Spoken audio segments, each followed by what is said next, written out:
बोल सद्गुरु भगवान की जय, विश्वरूप परमात्मा की जय, सनातन धर्म की जय। ओम तत्सत। अखंडमंडलाकारं व्याप्तं येन चराचरं तत्पदं दर्शितं येन तस्मै श्रीगुरुवे नमः। अज्ञानान्धस्य लोकस्य ज्ञानाञ्जनशलाकया चक्षुरुन्मीलितं येन तस्मै श्रीसद्गुरुवे नमः। सोऽयस्तित्वयकार ईश्वर हरि इच्छा परा हेतु रेवा भाति सुनर्मदा, रेवा भाति सुनर्मदा भगवती क्षेत्रज्ञ पाया यही। तूने ईश्वर जीव ब्रह्म रचना मानी निजानंद से, तूने ईश्वर जीव ब्रह्म रचना मानी निजानंद से। सो आनंद ही विश्वरूप लख के छुटो सदा फंद से। श्री गुरु के पदों को है मेरा दंडोत प्रेम से, यही प्रेम रहे स्थाई कृपा दृष्टि यही मिले। तत्वदर्शी सद्गुरु को नमन करते हुए परम मंगलमय भगवान मायानंद चैतन्य के श्री चरणों पर कोटि कोटि नमन। इस अध्यात्म विश्वविज्ञान यूट्यूब चैनल में पधारे हुए समस्त ऋषि मुनि देवर्षि ब्रह्मर्षि एवं समस्त विभूतिगण, हमारे स्वानंद गुरु जी और बैठे हुए देवी स्वरूपिणी माताएं, वात्सल्यमयी करुणामयी ममतामयी एवं सती सीता अनुसुईया के पद चिन्हों का अनुसरण करने वाली माताएं, सबके चरणों पर मेरा कोटि कोटि नमन। हमें जो विषय दिया गया है उन विषयों पर हम विशेष ध्यान केंद्रित करना चाहेंगे। आज वर्तमान समय में मानव समाज में जो विकृतियाँ दिखाई दे रहा है, इसका मुख्य कारण है अपने निज मूल स्वरूप का ज्ञान न होना। निज मूल स्वरूप से तात्पर्य है आत्मबोध से। यदि हम खुद के बारे में नहीं जाने तो विश्व के बारे में नहीं जानेंगे, और जब विश्व के बारे में नहीं जाने तो विश्व का कल्याण नहीं हो सकता है।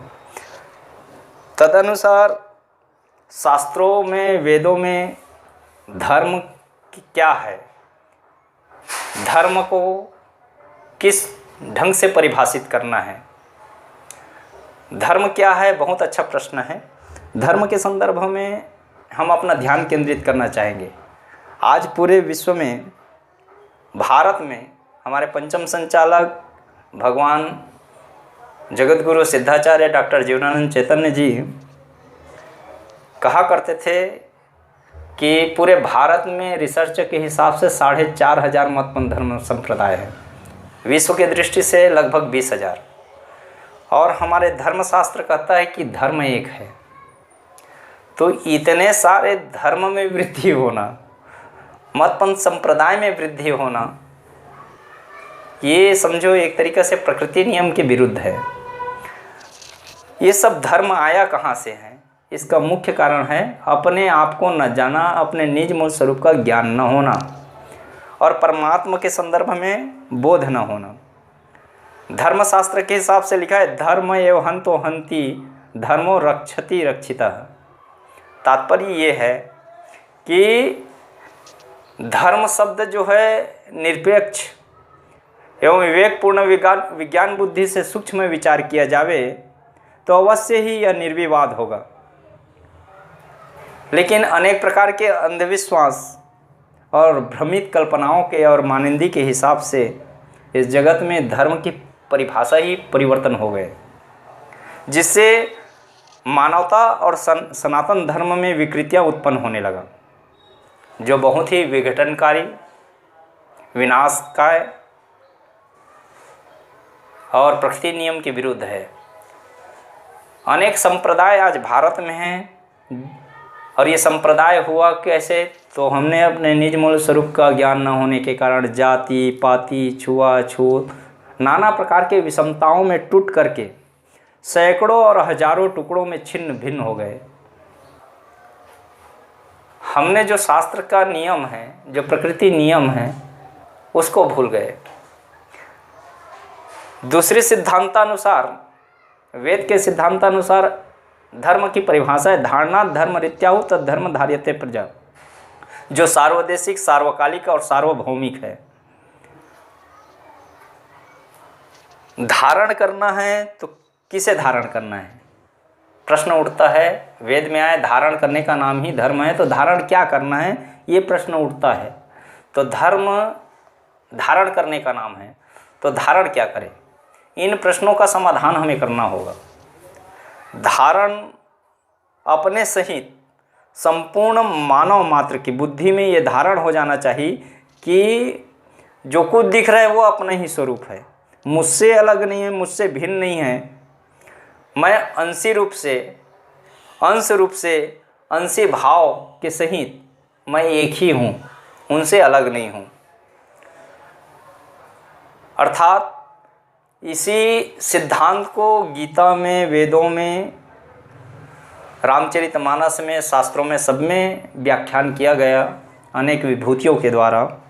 इसी आशय से गीता में समझाया गया, यो माम पश्यति सर्वत्र सर्वच मयि पश्यति, शरीर माध्यम खलु धर्म साधनम, साधन धाम मोक्ष करदारा।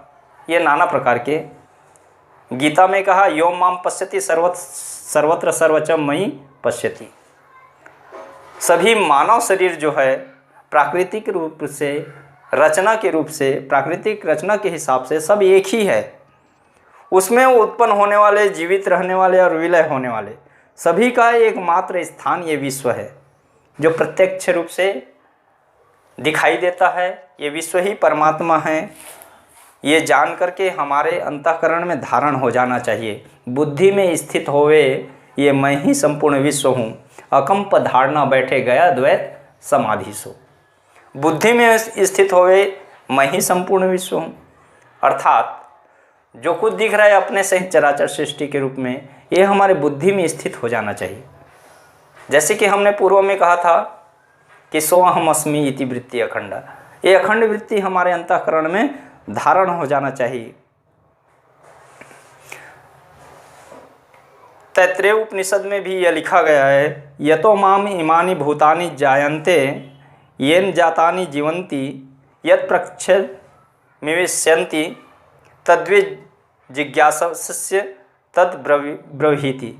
अर्थात जहाँ से संपूर्ण चराचर सृष्टि उद्भव होती है, जीवित रहती है और अंश रूप में विलय होती है, यह वही प्रत्यक्ष दिखने वाला विश्व ही विश्वरूप परमात्मा है, खुदा है, गाढ़ है।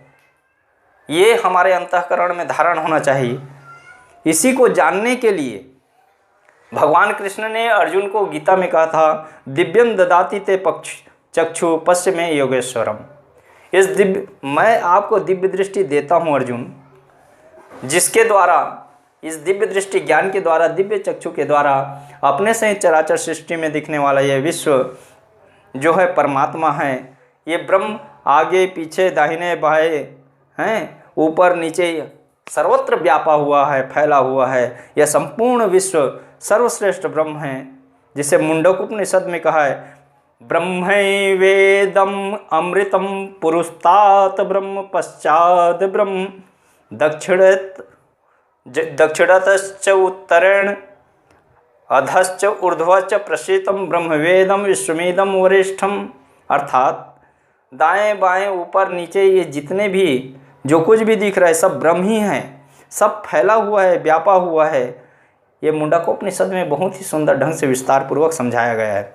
उपरोक्त सिद्धांतानुसार देखा जाए तो रामचरितमानस में भी लिखा है, सो अनन्य जाके असी मति न टरे हनुमंत मैं सेवक सचराचर रूप स्वामी भगवत। अर्थात संपूर्ण चराचर सृष्टि परमात्मा ही है और मैं उनका सेवक हूँ। ये अन्य अन्य का भाव जो है समाप्त होकर के एक ही वस्तु में यदि हमारा ध्यान केंद्रित हो जाए कि ये वस्तु ही परमात्मा है, अर्थात ये विश्व ही परमात्मा है और इसके सिवा कोई दूसरा है ही नहीं, किंचित मात्र परमात्मा के सिवा कोई दूसरा वस्तु है ही नहीं, यह धारण हो जाए, आकर चारी लच 84 जाति जीव जल थल नभवासी, सिया राम मैं सब जग जानी करो प्रणाम सदा जोरी जुग पानी। ये अंतःकरण में धारण हो जाना ही धर्म है। यहाँ आकर के संपूर्ण जाति मत पंथ धर्म संप्रदाय सब के सब समाप्त हो जाएंगे, लय हो जाएंगे। उस दिन एक ही धर्म होगा, उस दिन एक ही ईश्वर होगा, फिर एक ही ईश्वर एक ही धर्म। वो है मैं मनुष्य हूँ, मनुष्य मेरी जाति है, ये विश्व मेरा स्वरूप है और इनकी सेवा मेरा धर्म है। साथ ही साथ आज जाति मत पंथ धर्म संप्रदाय के हिसाब से आज पूरे भारत में 4 वर्ग देखने को मिलता है, हिंदू, मुस्लिम, सिख और ईसाई। आज किसी मुसलमान भाई को यह ज्ञान नहीं कि उनका खुदा कौन है, किसी ईसाई भाई को यह ज्ञान नहीं कि उनकी गॉड कौन है, उनकी छोड़ो किसी हिंदू को भी आज ज्ञान नहीं है कि उनका ईश्वर कौन है। और इसी को न जानने के कारण ही आज इतने बड़े संप्रदाय खड़ा हो गए भारत में। जिस दिन किसी मुसलमान भाई को यह ज्ञात हो जाए कि अपने से ही चराचर सृष्टि के रूप में दिखने वाला ये विश्व ही उनकी खुदा है, ये विश्वरूप परमात्मा ही उनकी खुदा है, जिस दिन किसी ईसाई को पता चल जाएगा कि ये संपूर्ण विश्व ही परमात्मा है, विश्वरूप परमात्मा ही उनकी गॉड है, और जिस दिन हिंदू को पता चल जाएगा कि ये विश्व ही विश्वरूप परमात्मा है, न यहाँ कोई जाति है, न धर्म है, न मत पंथ संप्रदाय है, यहाँ एक ही ईश्वर है, ईश्वर एक है, हैं कहे सकल संसार मूरख बन बन डोलता चढ़े न सदगुरु द्वार। तो ईश्वर एक है, इसका बोध होना अनिवार्य है और अपने निज मूल स्वरूप का ज्ञान होना अनिवार्य है कि जो कुछ दिख रहा है वो मेरा अपना ही स्वरूप है, यही ईश्वर है, और जो कुछ दिख रहा है यही परमात्मा है। इसका ज्ञान हो जाने से संपूर्ण संप्रदाय आकर के इसमें लय हो जाएंगे। बोल सद्गुरु भगवान की जय, विश्वरूप परमात्मा की जय।